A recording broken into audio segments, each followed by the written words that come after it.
Die grensoverschrijdende bestuurlijke aanpak is zo belangrijk, omdat de georganiseerde criminaliteit net haar weg zoekt in de regio van de grenzen. De grenzen faciliteren een aantal zaken voor georganiseerde criminele netwerken.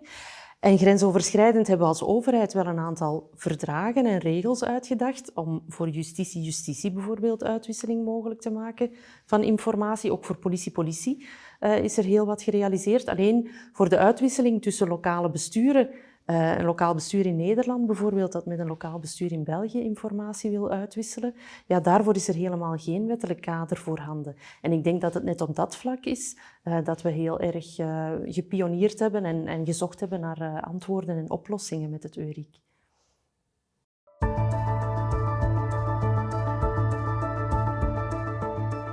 Wat het EURIC heeft bijgedragen aan de bestuurlijke aanpak is enerzijds, denk ik, dat ze ons een aantal lessen hebben geleerd over waar je informatie kan vinden in verschillende landen die eigenlijk in open bronnen beschikbaar is. Dus ze hebben bijvoorbeeld handleidingen gepubliceerd voor het opvragen van informatie rond kadastergegevens, rond inschrijvingsgegevens van personen in de verschillende landen. Die zijn eigenlijk voorhanden.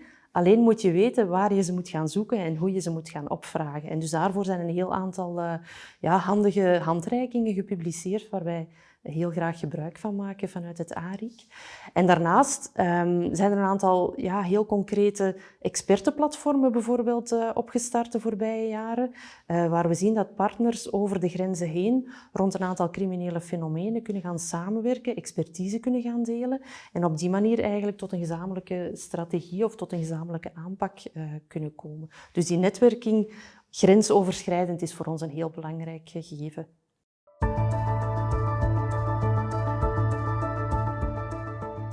Wel, als ik denk aan gezamenlijke successen die we samen met het EURIC hebben bereikt, dan denk ik bijvoorbeeld aan de manier waarop de awareness in Duitsland de laatste jaren heel erg is verhoogd.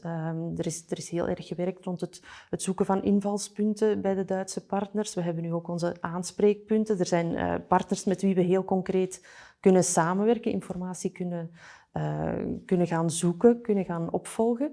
Dus dat lijkt mij een heel grote realisatie.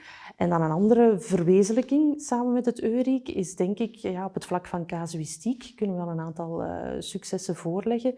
Denk heel concreet bijvoorbeeld aan een casus mensenhandel, waarbij dat buitenlandse arbeiders in de fruitpluk of in de groenteteelt in Nederland gehuisvest werden in hele barre omstandigheden. Die werden daar letterlijk uitgebuit. De burgemeester in Nederland heeft het initiatief genomen om de plaats waar ze sliepen en te werk gesteld waren, om die locatie te sluiten. Maar wat je natuurlijk ziet, is het gekende waterbedeffect, hè, dat die fenomenen zich verplaatsen over de grens en dat die groep Roemenen dus uiteindelijk aan de Belgische kant van de grens opdook in 2 verschillende gemeenten.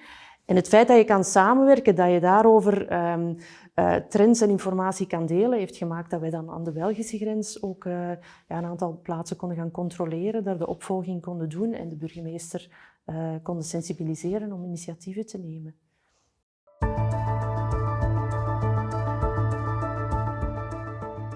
Om de grensoverschrijdende bestuurlijke aanpak te versterken, dan denk ik vooral aan een performant en een transparant wettelijk kader. We zien nu dat er, als het gaat over die informatiedeling bijvoorbeeld, die eigenlijk de crux is van de hele bestuurlijke aanpak, dat er daarvoor zijdelings wel in verdragen wordt verwezen naar die bestuurlijke aanpak, maar er is geen apart uitdrukkelijk kader dat zegt voor die bestuurlijke handhaving mag gemeente X in Nederland informatie gaan delen met gemeente Y in België. En ik denk dat dat een heel belangrijke stap vooruit zou kunnen zijn. Daar valt zeker nog winst te halen. Als ik kijk naar de Belgische wetgeving die in voorbereiding is, de DIOP-wetgeving, dan wordt daar wel gesproken van samenwerking met het buitenland door de DIOP dan. Maar er is nog altijd geen uitdrukkelijke wettelijke grond die zegt je mag informatie gaan delen met het BIBOP-bureau bijvoorbeeld in Nederland. Dus een uitdrukkelijker wettelijk kader zou nog een hele stap vooruit zijn. Mocht het Eurik niet meer bestaan, dan denk ik dat we heel veel expertise gaan verliezen. Er is de voorbije jaren heel veel gepioneerd.